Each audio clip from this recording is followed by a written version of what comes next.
नमस्कार विद्यार्थी मित्रांनो, चाणक्य अकॅडमी मध्ये पुन्हा एकदा आपल्या सर्वांचं स्वागत करतो आणि आज पुन्हा तुमच्या समोर हजर आहोत एका नवीन विषयासोबत। आज गणेश उत्सव सर्व ठिकाणी मोठ्या उत्साहात साजरा करण्यात येत आहे, परंतु गणेश उत्सवाची सुरुवात केव्हापासून झाली, गणेश उत्सव साजरा करण्याची परंपरा ही कोणी सुरू केली, स्वातंत्र्य पूर्व काळापासून गणेश उत्सव साजरा केला जातो की स्वातंत्र्यानंतर, आणि सार्वजनिक गणेशोत्सवाचा काय इतिहास आहे, या सर्वांविषयी आपण सविस्तर चर्चा करणार आहोत या प्रस्तुत व्हिडिओ मधून। महाराष्ट्राची राजधानी पुण्यातून गणेशोत्सवाला सुरुवात झाली। गणेश चतुर्थीचा इतिहास मराठा साम्राज्याचे सम्राट छत्रपती शिवाजी महाराज यांच्याशी जोडलेला आहे। असे मानले जाते की भारतातील मुघल राजवटीत छत्रपती शिवाजींनी आणि त्यांची आई जिजाबाई यांच्यासोबत आपली शाश्वत संस्कृती वाचवण्यासाठी गणेश चतुर्थी म्हणजेच गणेश महोत्सव सुरू केला। छत्रपती शिवाजी महाराजांनी हा उत्सव सुरू केल्यानंतर मराठा साम्राज्यातील इतर पेशव्यांनी सुद्धा गणेशोत्सव साजरा करण्यास सुरुवात केली। गणेश चतुर्थीच्या वेळी मराठा पेशवे ब्राह्मणांना अन्नदान करायचे आणि दान धर्म सुद्धा करायचे। पेशवाई नंतर ब्रिटिश सरकारने भारतात सर्व हिंदू सणांवर बंदी घातली, परंतु तरी सुद्धा बाळ गंगाधर टिळकांनी गणेश चतुर्थी हा सण पुन्हा साजरा करण्यास सुरुवात केली। त्यानंतर 1892 मध्ये भाऊसाहेब जावळे यांच्या हस्ते पहिली गणेश मूर्ती बसवण्यात आली।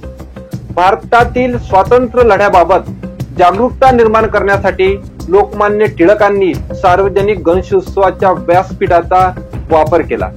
ही बाब कोणी नाकारत नाही, पण टिळकांच्या सुद्धा आधी सार्वजनिक गणेशोत्सवाची सुरुवात भाऊसाहेब रंगारी यांनी केली होती, असा भाऊ रंगारी गणपती ट्रस्टचा दावा आहे। लोकमान्य टिळकांनी 1894 साली विंचुरकर वाड्यात गणेशोत्सवाची सुरुवात केली, तर भाऊसाहेब रंगारी यांनी 2 वर्ष आधीच म्हणजे 1892 मध्ये सार्वजनिक गणेशोत्सवाची सुरुवात केली, असं रंगारी यांचे वंशज संजीव जावळे सांगतात।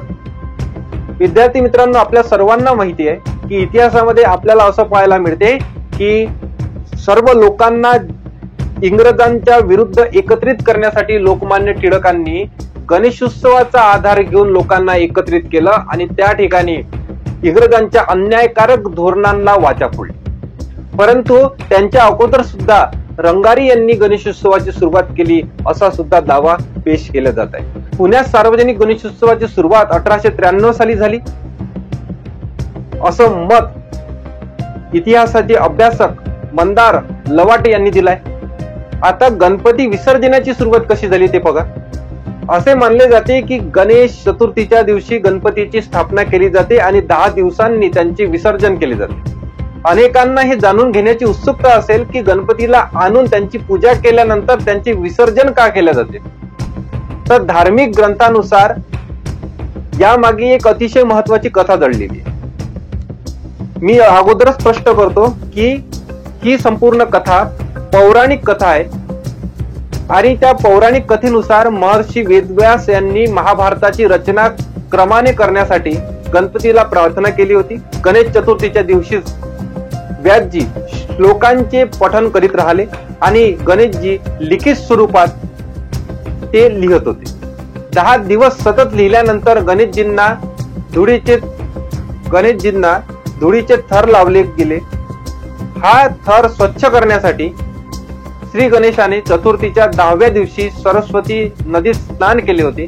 तेव्हापासून विधीपूर्वक श्री गणेशाचे विसर्जन करण्याची परंपरा ही सुरू आहे। तर अशा प्रकारे हा संपूर्ण ऐतिहासिक वारसा आपल्याला गणेश चतुर्थीचा किंवा गणपती विसर्जनाचा लाभलेला आहे। त्याची संपूर्ण प्रेक्षकांना चांगल्या प्रकारे माहिती मिळाली असं मला वाटते। अशाच प्रकारचे नवनवीन व्हिडिओ ज्यामध्ये प्रत्येक महत्वाच्या दिवसाचा इतिहास आणि पुराव्यासहित इतिहास आपल्या या व्हिडिओमध्ये आपण सर्व प्रेक्षकांना देत असतो। त्या कारणानं या चॅनलला जास्तीत जास्त तुम्ही शेअर करा, जेणेकरून अशाच प्रकारे आमचा उत्साह हा द्विगुणित होत राहील। धन्यवाद।